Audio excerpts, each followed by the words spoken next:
Hi மக்களே, இப்போ நம்ம எங்கே வந்திருக்கோன்னு பார்த்தீங்கன்னா திரு கல்யாணமாதா கோயிலுக்கு வந்திருக்கோம். இது எங்கே இருக்குன்னு பார்த்தீங்கன்னா புத்தகங்கலை நிலையில் இருக்குது.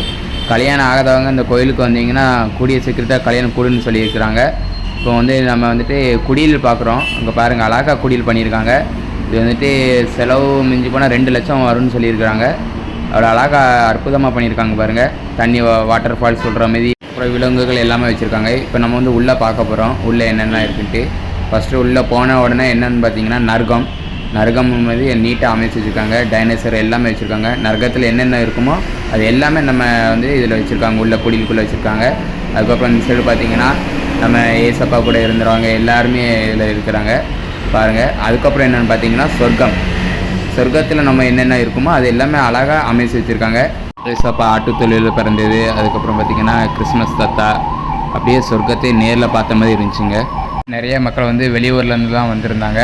இந்த திருவிழாவுக்கு நிறைய ஊர்லேருந்துலாம் வருவாங்களாம். மக்கள் எல்லாருமே வீடியோஸ் ஃபோட்டோலாம் எல்லாமே எடுத்துகிட்டு இருந்தாங்க. அவங்கள ரசிக்கும்படி இந்த குடியில் அமைச்சிருக்கிறாங்க.